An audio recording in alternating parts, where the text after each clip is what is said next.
everyone, welcome to the PTS patch notes for the Dragon Bones DLC on the PTS. I wasn't sure if I was going to make this video, but then I was like, whatever, I'll just do it. So, I haven't taken a look at the patch notes yet, but I'm about to, so let me just make sure I'm recording, so I'm not just talking to myself for no reason here. Okay, so first of all, I like this picture, it's hilarious.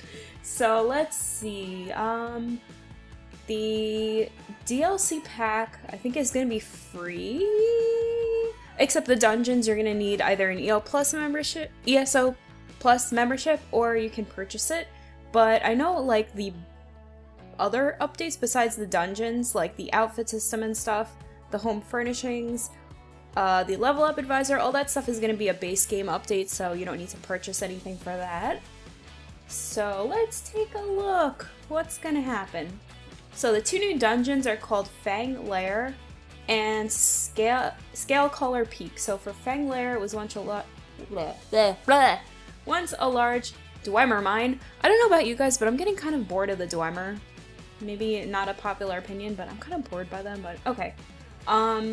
Their glory, however, was laid low by the dragon Thurvokun. Sounds like some kind of anime character. Thurvokun! Centuries ago. The dragon used the Dwarven halls as its lair. I'm gonna stop touching my mouse. I feel like I always move it. For uncountless. Is it just countless? Whatever. Years, so much so that the original name of the mine was lost and became simply known as Fang Lair. Thurvokun? Am I saying it right? Thurvokun? I don't know.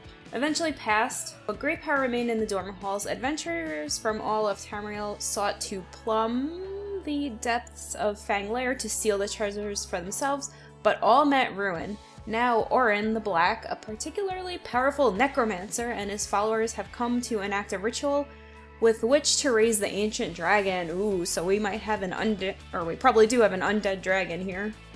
And then there's Scalecaller Peak, which was an ancient... Oh, Scalecaller was an ancient dragon priest dedicated to the dragon Thurvokun. Why can I not say any of these words? When she was living, her power was immense and her reign seemed unchecked. That is, until she was betrayed by her followers, and the link between her and her dragon was severed. Her cult spread to the winds to avoid persecution, but still maintained vigil for their fallen lord. Now the time has come, and the descendants of the cult of Scalecaller have means to bring the ancient dragon priest back to life. That's cool. So we're gonna have to deal with an undead dragon here and a dragon priest, which is pretty cool. They are 4-player dungeons, and they are located in Bankarai and in Stormhaven. So Fang Lair is in Bankarai, and Scalecaller is in Stormhaven. You can obtain unique item sets, including 2 new Undaunted monster masks. Oh no, that always makes me very nervous. And they're only available within the dungeons. And there's also unique achievements. So you get a player skin, you can get a unique hat, several titles, and housing items. Let's see, the collectibles. New collectibles. Renegade Dragon Priest mask, that is cool. Travel to Fang Lair or Why can I not say that word? Scalecaller Peak to unlock this imposing hat. Note, this is the reward for owning it. Nice, so I don't actually have to do the content, I just have to go there to get it. That's cool. Wait, so is that like a costume? It sounds like it's kind of like a hat or something. Yeah, imposing hat. Yeah, it literally says it right there. That's so cool! I can't wait to see how it looks. Trophy Thurvokun. Am I saying that right?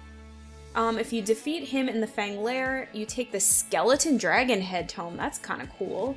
A bust of Thurvokun, a trophy Scalecaller, and that is Zan's mounted head. So I guess that's another dragon. No, wait, are those? They're both dragons? Okay. The bust, Black Marrow, Necromancer skin. Complete the Scalecaller Peak Challenger. Achievement to earn the right to bear this uncanny sigil. I want to see what that looks like. I don't have any of these like dungeon skins because I don't do dungeons, but yeah, if it's nice, I might have to do it. Then there is Worm Wizard, unlock the sinister personality. I love personalities. Completing the Fang Lair Challenger. That sounds nice. So here are the new item sets. There are 8 new item sets available from the 2 dungeons. Each dungeon has 1 light armor, 1 medium armor, and 1 heavy armor, and 1 monster mask set to acquire. So from Fang Lair, there's Kalurian's Legacy, which is light, and it gives you spell critical, spell power, spell critical. When you deal critical damage with a single target magic ability, you launch a fire, ice, shock, or disease ball at your target that deals 12,900 damage and applies a status effect. That sounds kind of powerful. This effect can occur once every 10 seconds. That sounds very strong. That's just me. That sounds very strong. Trappings of Invigoration is a medium set. It gives you stamina recovery, max stamina, stamina recovery, and when you cast an ability under 33% stamina, you restore 9,000 stamina. This effect can occur every 1 minute. That's kind of cool. I might like to use that for my Nightblade. Then there's Ulfnor's Favor, which is a heavy armor set. It gives you max health, max health and magic recovery? Is that what that means? Stamina recovery, healing taken, and the 5-piece set increases the magicka or stamina of your heavy attack restore by 30%. That's kind of heavy armor. Then this is the Monster Mask. It gives you max health, and when a nearby enemy damages you, summon summon a growing pool of desecrated bile for 8 seconds. Enemies in the bile receive 430 disease damage every 1 second and are afflicted with minor maim and minor defile, reducing their damage done and healing received by 15%. This effect can occur once every 8 seconds. Man. I feel like healing is very strong in PvP, so I think that might be a good set to use. For Scalecoller's Peak, there is Yorvold's Guidance, which is a light set. It gives you magicka recovery, healing done, and increases the duration of all major buffs, minor buffs, and damage shields you apply to yourself. Oh god, can you just hear the people complaining about sorcerers again? With the damage shields? By 40%. That's pretty good. Then there's Plague Slinger, which is the medium set. It gives you weapon damage, max health, weapon damage, and when you take damage, you summon a Skeever Corpse, which will launch a poison ball that deals 5,160 poison damage every 1.5 seconds at the nearest enemy for 6 seconds. This effect can occur once every 15 seconds. Why do they like proc sets so much? I will never understand that. Then there is the Curse of Doilamish, if I'm saying that right. And it's a heavy armor set, and it gives you max health, spell damage, weapon damage, and when you hit a taunted monster with a fully charged heavy attack, or any enemy that is stunned or immobilized with a fully charged heavy attack, you deal an additional 12,040 physical damage. Why would you need that on a heavy armor set? Heavy armor should be tanky, not like, it shouldn't give you extra damage. This can occur once every 7 seconds. I don't like that set. And the monster set is Zahn, which gives you spell critical, and when you deal critical damage with a light or heavy attack to a nearby enemy, a beam of fire will connect you to your enemy. This beam deals 3,440 flame damage every 1 second for 5 seconds. Every second this damage increases by 50%. This beam is broken if the enemy moves 10 meters away from you. Okay, so if that can occur, I don't know. I don't really have an opinion on that set. New achievements. It comes with 35 new achievements, including 4 new titles to unlock, complete both dungeons and on veteran and blah blah blah. Complete both dungeons on veteran difficulty to unlock the Necrius purple dye. Cool. Okay, so there's 2 new Battlegrounds maps that I remember they said they were gonna add. More Kazgur and Deeping Drome. So the first one is a mountaintop stronghold. Something about orcish culture, so it's a orc-inspired battleground map, and the second one is a Dwemer. I'm so sick of the Dwemer, you guys, so I'm just gonna scroll past that. Now, okay, this is a base game update, which means it comes free, so you don't have to pay extra for this. The outfit system, they kind of went over this already on ESO Live, so I'm gonna kind of just skip past this, but you can now use the outfit system at every dye station. I think they renamed the dye station literally to outfit station. So you can freely preview as many changes to your outfit you like, and you only be charged when you finalize your choices, so that's good. So you know how something's gonna look before you actually make the change. And before you can modify the appearance of an equipment slot, you need to unlock the style. So I think they said that the motifs are going to be account-wide, at least for the outfit system. So if one of your characters knows a motif, you can access it on all of your characters. That's how I understood it. I'm gonna kind of skim through this. In addition to completing the soul-shriven and color rewards to set up prisoners. Oh, that's cool. Okay, so I kind of already knew that, so I'm just gonna skim past that. Customization. Each slot in an outfit can be customized individually, which is cool. So I think that's like your hat, your chest, your arms, legs, all that stuff can be changed individually. And you can also use any weight of an equipment, so you can mix and match them, I think. Yeah, you can wear leather. You cannot make your feet look like they're wearing. Okay, that would be really funny if you could do that, but I wouldn't expect it to. I know they said you can make your swords look like axes, but you can't make your bows look like swords, because that wouldn't make sense, but it's pretty interesting. You can definitely trick people. You can, like, it'll look like you're wearing a sword, but you'll actually be using a dagger. Like, that's gonna be possible, which is pretty weird, but pretty cool also. And you can also dye your weapons. I know a lot of people have been wanting that. And here they said weapon slots can be dyed as desired and use the same dyes for armor. So yeah, yes, really. Yes, really. Material dyes. Yeah, so you can also use different level, because some earlier motifs in the game, you can, like, they had different appearances based on the level of the armor. So you can use like level 1 or level 10 styles instead of level CP 160, which is pretty cool. Alright, multiple outfits. So everyone is going to receive one free customizable outfit per character, and you can unlock additional outfits in the Crown Store. And the outfits are character specific, so you can customize each character uniquely right off the bat, which I think it's fair. I mean, of course they're going to try to monetize it. They monetize a lot of appearance things, like quality of life, I guess, like things that aren't pay to win, so I expect them to monetize it. And I think it's cool that you can get a free template per character. I think that's good, so I have no problem with that, really. Once an outfit is set, you can switch between outfits at no cost at any time via the following: the character UI screen, new equipment styles category of the collection, or an outfit station interface. And you can also deactivate the outfit, which will return your appearance to showing your currently equipped gear and cosmetic collectibles. Outfits can be named as you see fit. That's kind of cool. Converting. Oh, what's this converting? Convert to Eirella and convert to Morag Tong are no longer used from the inventory on specific items and are instead incorporated into the outfit system. Okay, I guess that makes sense. If you possess these collectibles, the Eirella and Morag Tong outfit styles are automatically available and do not cost extra gold to apply to your outfits. This means anyone with these account upgrades can choose to make any outfit slot on a character appear in Morag Tong or Imperial style free of cost, which is cool, without actually modifying the item itself. Furnishing stations. Dye stations found in homes are visually unchanged, but have been upgraded to full outfit stations, which is good to know because I just bought a dye station for my house, and it's good to know I can use it as an outfit station now. New furnishings with the visual of the new outfit station is now available. Oh, so wait, the ones I already have are going to be unchanged, but there's a new furnishing with the visual of the new outfit station. Alright, that's kind of cool. There's now going to be home storage furnishing, which is cool. You can have these account-wide items allow you to store 30 or 60 items per collection depending on size. You can acquire 4 30-slot coffers and 4 60-slot chests for a combined total of up to 360 storage slots, which is pretty awesome.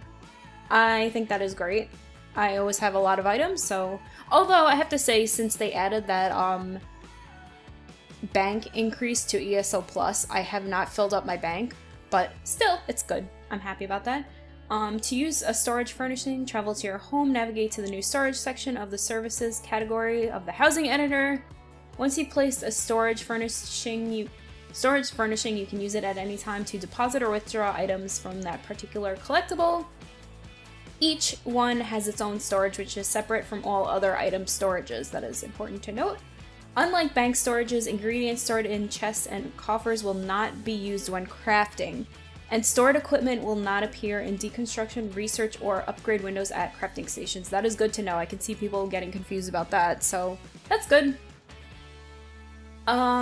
Since these are collectibles, you can place each one in as many homes as you like, and will see the same items regardless of which home you open that particular chest and coffer in. That's pretty convenient for, I guess, for people who use multiple homes.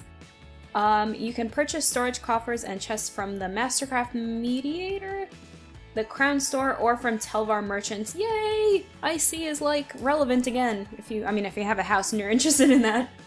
You can also earn a storage coffer from the Level Up Advisor. Oh, details below. Upon reaching level 18, I got some low-level characters. That's kind of cool.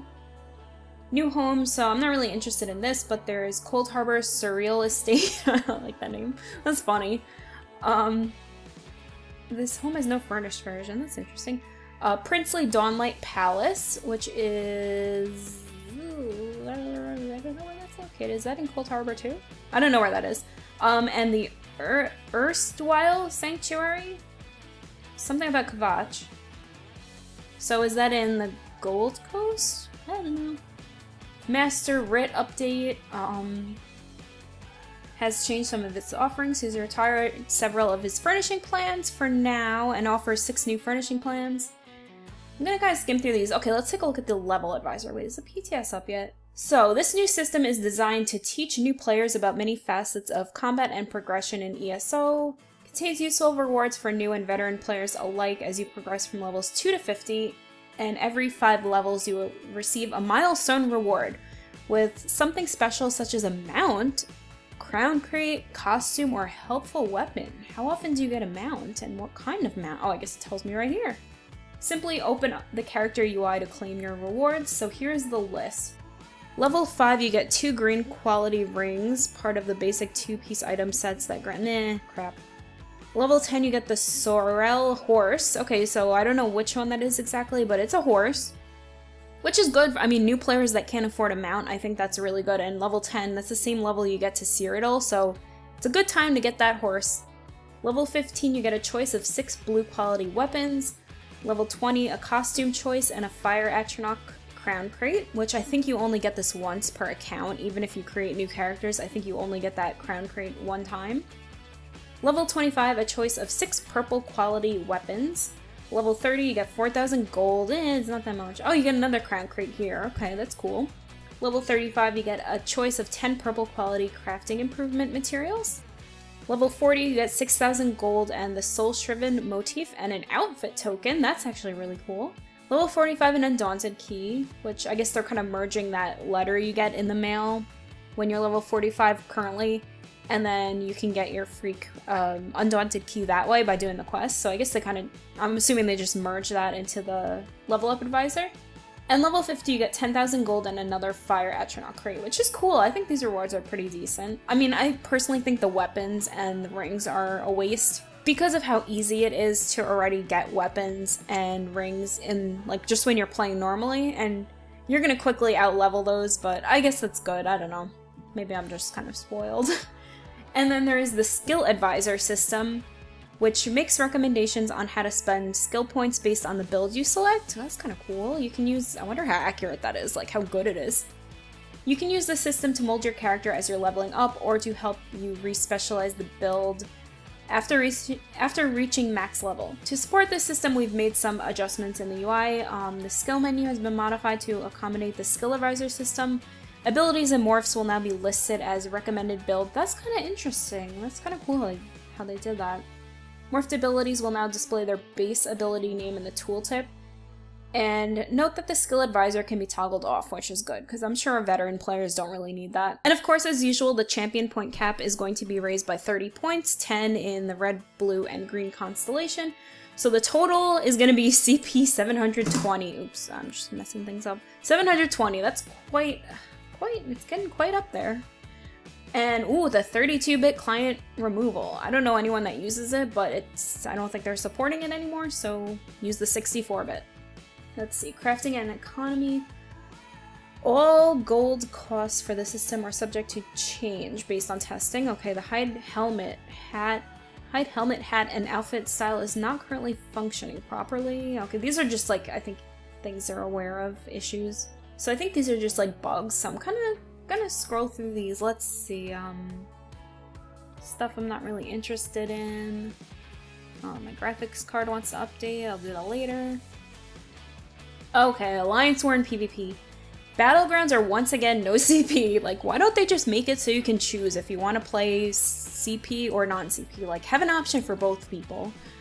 They decrease the respawn timer for player characters to 20 seconds from 30. Increase the alliance point reward. I don't know how I feel. 100% increase if your team's coming in first. Okay, whatever. Okay, I don't care about that. Elevator. Oh, yeah, I know what that is. I don't care about that. Some audio fixes. Combat fixes.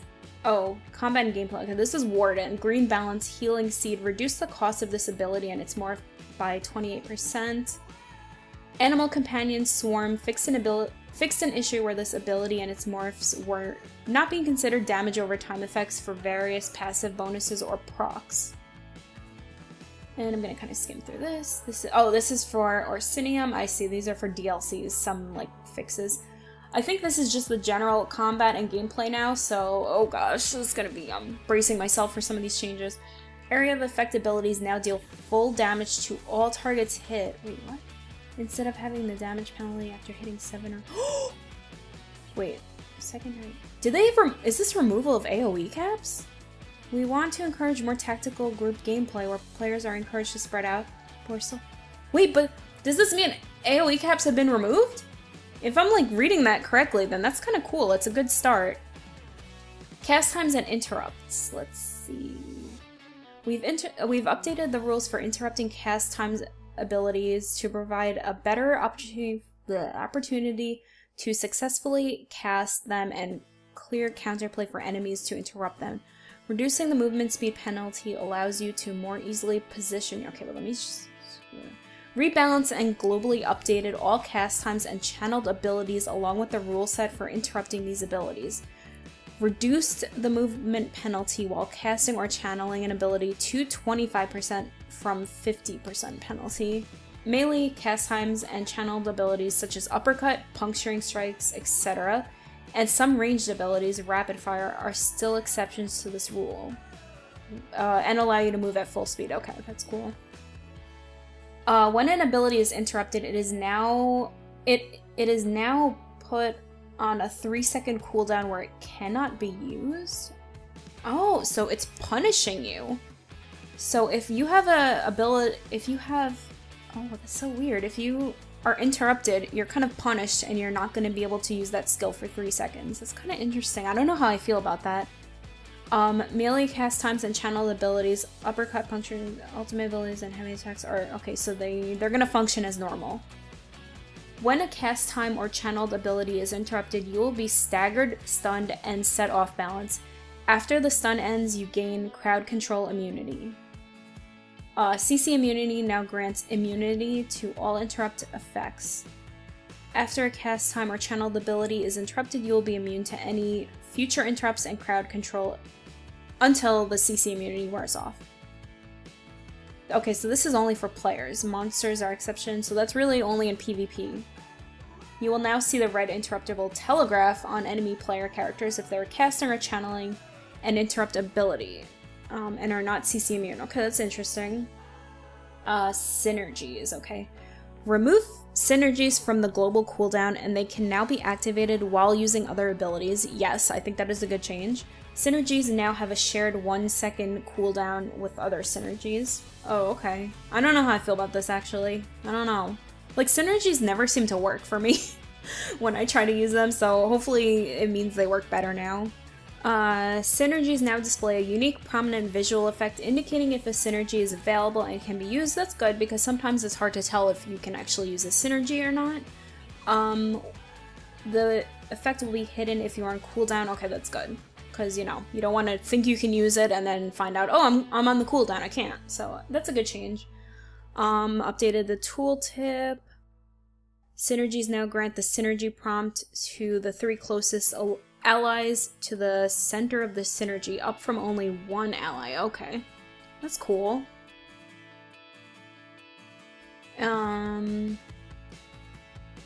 Fix some issues. I'm gonna kind of skip these because I don't know, synergies are like whatever.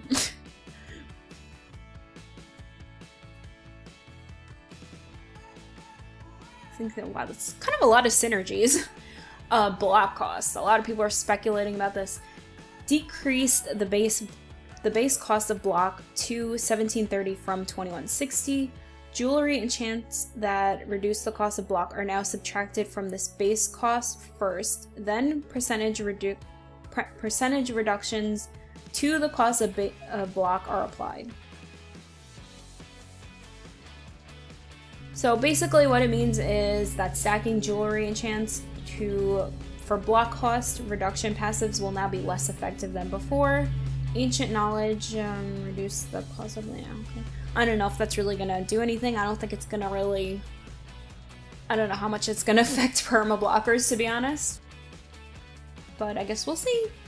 Heavy attack and off balance. Using a heavy attack against an off balance enemy will now only consume the off balance debuff if the enemy is successfully stunned. This means that using a heavy attack against an off balance boss will not consume, okay, I don't care about bosses. This new behavior also applies to the Parallash ability. You can use Parallash on an enemy until the off-balance effect expires or is consumed. Using a heavy attack on an off-balance enemy player will now stun them in the same way that it stuns monsters. How do I feel about this? Ooh, using a fully charged heavy attack against an off-balance enemy will now restore double amounts of resources. That's kind of cool.